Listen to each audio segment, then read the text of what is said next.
नमस्कार दोस्तों, स्वागत है आपका अपना यूट्यूब चैनल टुडे एग्जाम पर। दोस्तों आज है आपका 21 जनवरी 2023 और आज आपका FCI AG3 का एग्जाम था। थर्ड शिफ्ट का अभी एग्जाम समाप्त हो चुका है। थर्ड शिफ्ट के एग्जाम में जीके जीएस सेक्शन से जो भी प्रश्न पूछे गए सभी प्रश्नों को लेकर आ गया हूँ। दोस्तों इस शिफ्ट में डिफिकल्टी लेवल की बात करें तो काफ़ी जो है आपका पुराना क्वेश्चन पूछा गया है। जो बार बार रिपीट होने वाली क्वेश्चन है वहीं से अधिकांश क्वेश्चन देखने को मिला है। कुछ क्वेश्चन है जो करंट सेक्शन से जो है आपको जो कॉमन सेंस के ऊपर पूछा गया है। तो चलिए दोस्तों देख लीजिए कौन कौन सा प्रश्न जो है आपसे पूछा गया है। एक प्रश्न पूछा गया है, DRDO के 65वें स्थापना दिवस कब मनाया जाता है। देखिए एनालिसिस के दौरान मैंने बताया है कि DRDO की स्थापना 1 जनवरी 1958 ईस्वी को हुआ था। तो आपका जो है स्थापना दिवस कब मनाया जाएगा, तो ये मनाया जाएगा आपका 1 जनवरी को ही। तो 1 जनवरी 2023 को DRDO की स्थापना दिवस मनाया गया है। DRDO जो है भारत में रक्षा विभाग से संबंधित संस्था है, तो काफ़ी मायने रखता है। इसके अध्यक्ष वगैरह आपको आना चाहिए।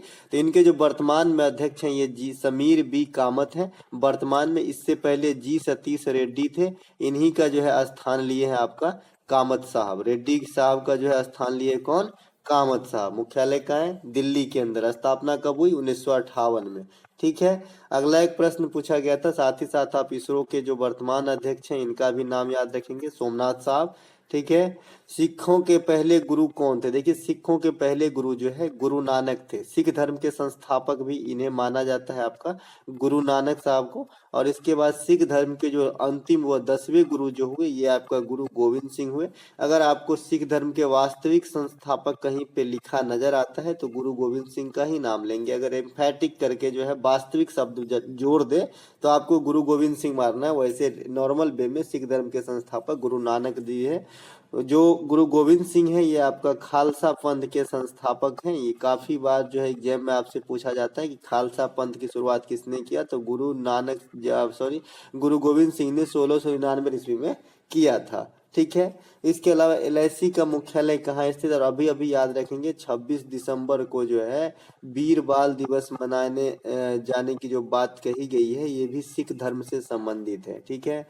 LIC का हेड क्वार्टर पूछा गया था, तो ये आपका मुंबई में स्थित है। LIC की स्थापना 1956 में स्थित होती है। ये आपका बीमा कंपनी है। ठीक है, ये बात भी ध्यान रखना है। LIC। इसके बाद एक प्रश्न आपसे पूछा गया जो काफी ही बार एग्जाम में आया है, स्वराज मेरा जन्मसिद्ध अधिकार का नारा किसने दिया था, तो ये आपका बाल गंगाधर तिलक साहब दिए थे। स्वराज मेरा जन्मसिद्ध अधिकार है, मैं इसे लेकर रहूंगा, ये बाल गंगाधर तिलक की प्रमुख कोटेशन है। तो यहाँ पे राइट आंसर जो है बाल गंगाधर तिलक हो जाएगा। इन्होंने जो है आपका महाराष्ट्र के अंदर जो है शिवाजी उत्सव और गणपति उत्सव का जो है शुरुआत करने का श्रेय इन्हीं को दिया जाता है।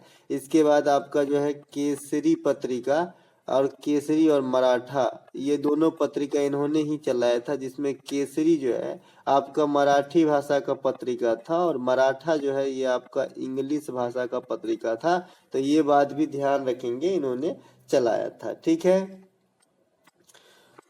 अगला प्रश्न है, नमामि गंगे कार्यक्रम की शुरुआत कब हुई थी, बता चुके हैं। नमामि गंगे कार्यक्रम की शुरुआत 2014 ईस्वी में हुआ था, जब मोदी गवर्नमेंट इलेक्ट होके जब आए थे तो सर्वप्रथम जो है इन्हीं योजना में अपना ध्यान केंद्रित किए थे, यहीं से स्टार्ट किए थे। PM की जो योजना निकलती है, जो स्कीम होती है, उसमें एक नमामि गंगे कार्यक्रम 2014 में काफी नाम कमाई। ये गंगा की सफाई अभियान कार्यक्रम थी जो काफी हद तक सफल तो नहीं लेकिन सफल रहा। ठीक है। तो ये 2014 इसकी ईस्वी जो है हो जाएगी। खिलजी वंश के संस्थापक आपसे पूछा गया था, पहले शिफ्ट में पूछे हैं, PDF में भी आपको मिलेगा। दोस्तों ये जो क्वेश्चन सब आप देख रहे हैं इसका अधिकांश क्वेश्चन आपको हमारे PDF के एक्स्ट्रा फैक्ट में मिल जाएगा, क्योंकि मैं जो GD के एनालिसिस करवाता हूँ उसमें जो भी क्वेश्चन पूछे जाते हैं उसके आगे पीछे का जो भी क्वेश्चन बन पड़े सभी क्वेश्चन को मैं साथ में ही टाइप करके आपको PDF के साथ प्रोवाइड कराता हूं, तो वहां से काफी फायदा हो जाता है एक्स्ट्रा फैक्ट का।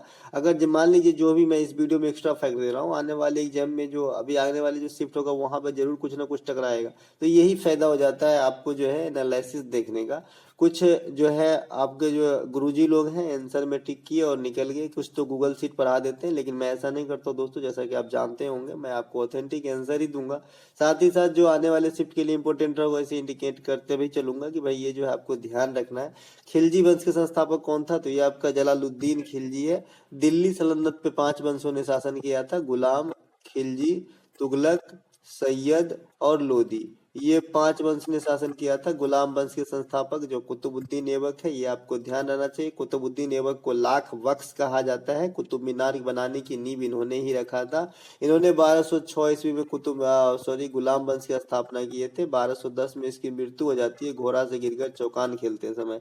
इसके बाद रजिया सुल्तान का नाम आपने सुना होगा, ये भी गुलाम वंश की जो है हुई थी, इल्तुतमिश की पुत्री, जो भारत की प्रथम महिला शासिका बनी थी। इसके बाद जो गुलाम खिलजी, खिलजी वंश के संस्थापक आपका जलालुद्दीन खिलजी है। इसी वंश में अलाउद्दीन खिलजी नामक एक शासक हुए जो काफी क्रूर स्वभाव के साथ साथ काफी सक्सेस भी रहे।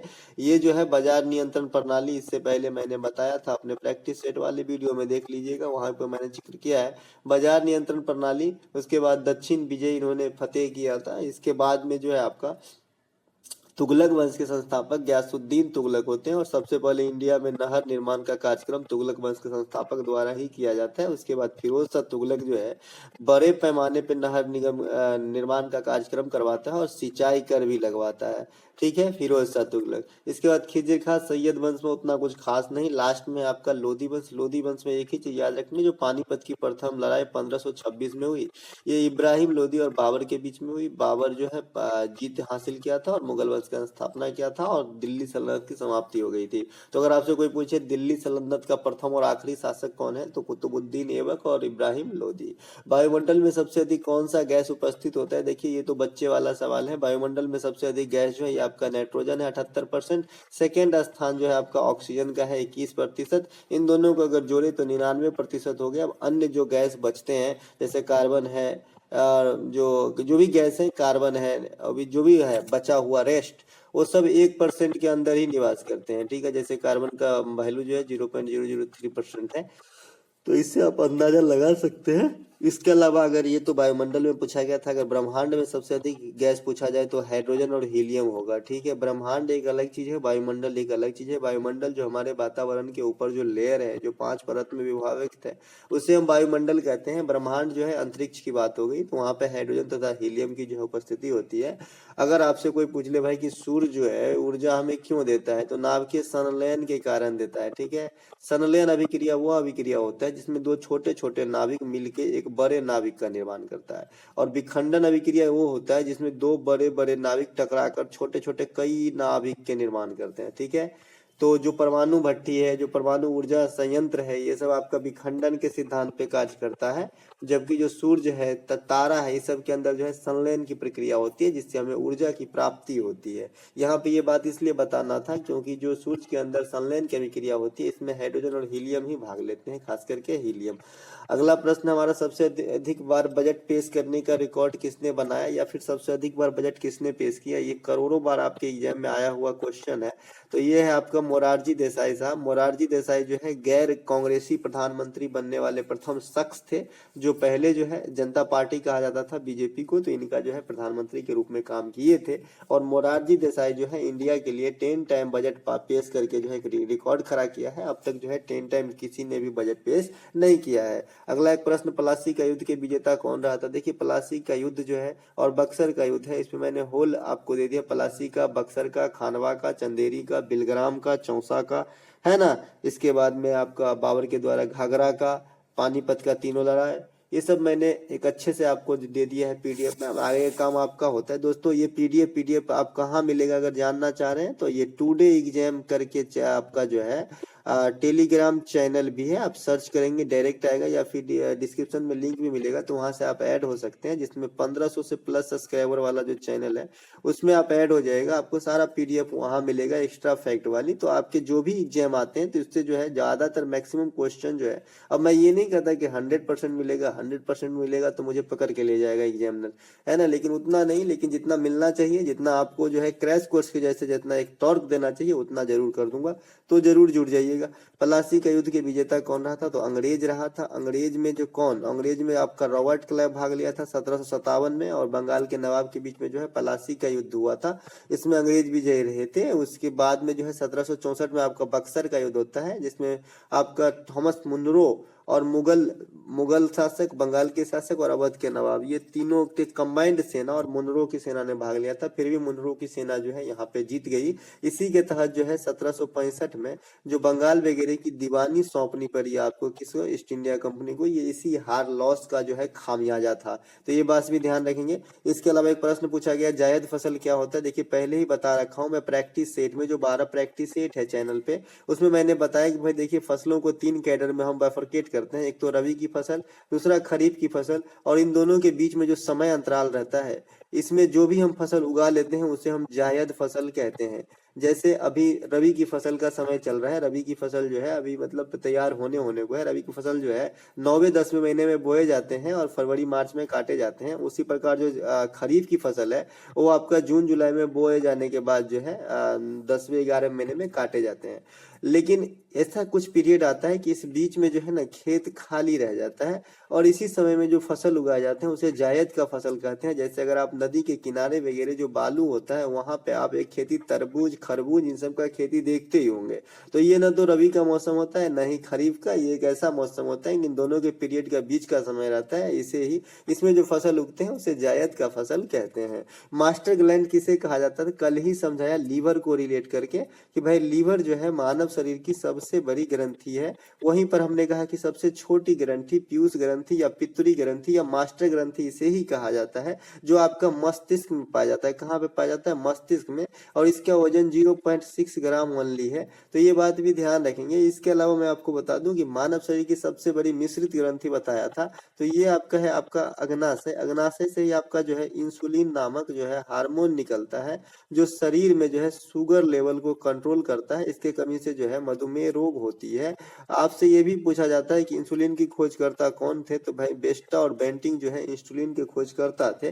तो इसके बाद मैंने अंतःस्रावी बताया, लीवर के ओवरऑल सबसे बड़ा ग्रंथि बताया, सबसे छोटा ग्रंथि पीयूष बताया, सबसे बड़ा अंतःस्रावी ग्रंथि अगर आपसे पूछा अग्नाशय मिश्रित ग्रंथि था। अंतःस्रावी क्या होता है, बृहस्रावी क्या होता है, ये भी समझा चुका हूँ। तो जो सबसे बड़ा अंतःस्रावी है ना, ये है आपका अवटु ग्रंथि। अवटु ग्रंथि में थायरॉक्सिन नामक हार्मोन बनता है, जो इसको सुचारू ढंग से चलने के लिए आयोडीन की आवश्यकता होती है। इसीलिए हमें सलाह दिया जाता है कि आयोडीन युक्त नमक खाए, नहीं तो घेंगा गलगंड वगैरह हो जाता है या फिर थायराइड की प्रॉब्लम होने लगती है। तो अवटु ग्रंथि जो है ये सबसे बड़ा अंतःस्रावी ग्रंथि है। देखिए अंतःस्रावी ग्रंथि और बहिस्रावी ग्रंथि समझा चुके हैं कि मान लीजिए किसी देहाती भाषा में किसी भी आदमी को सलाइन लग रहा है, ये सलाइन लग रहा है, यहाँ पे इसका हाथ है, तो एक यहाँ पे सलाइन की डब्बा होती है, इस सलाइन की डब्बा है, तो इसमें एक इंजेक्शन डाल देता है पहले, फिर पाइप के थ्रू ऐसा लगता है। एक तो ये हो गया। एक प्रोसेस क्या है, ये हाथ है, यहाँ पे नस में है, ये डायरेक्ट इंजेक्शन यहाँ से लिया और इंजेक्शन डाल दिया डायरेक्ट। दोनों सेम ही काम कर रहा है, लेकिन एक वाया वाया हो रहा है और एक डायरेक्ट हो रहा है। तो जो वाया वाया हो रहा है इसे बहिस्रावी ग्रंथि कहते हैं। पहले जो सामान हमें जहां तक पहुंचाना है वो किसी मीडियम में जाता है, फिर हमारे जगह पे जाता है, और एक जहां हमें जाना है वहां डायरेक्ट जाता है। जो डायरेक्ट ही आपका जो है उत्पाद जगह पे छोड़े उसे अंतःस्रावी कहते हैं, और जो किसी मीडियम में छोड़ के फिर से जाए उसे बहिस्रावी कहते हैं। ऐसा देहाती भाषा है, ये कोई परिभाषा नहीं है आपको समझने के लिए, ठीक है। एक प्रश्न पूछा गया था, ऐसा कौन सा पौधा है जो कीटभक्षी? देखिए कीटभक्षी पौधा में जो है यूट्रिक्लेरिया वगैरह होते हैं, ये अपने पत्ता के ऊपर बैठे हुए कीड़े मकोड़ों के अपने में चिपका लेता है और बाद में इसे भक्षण करके खाते हैं। तो दोस्तों ये था आपका FCI AG 3 exam third shift में पूछे गए सभी प्रश्नों का जो है एनालिसिस। अगर आपको अच्छा लगे तो लाइक कर लीजिएगा, और मिलेंगे एक नए वीडियो में, और ये PDF आप हमारे टेलीग्राम चैनल से जरूर प्राप्त कर लीजिएगा। जय हिंद।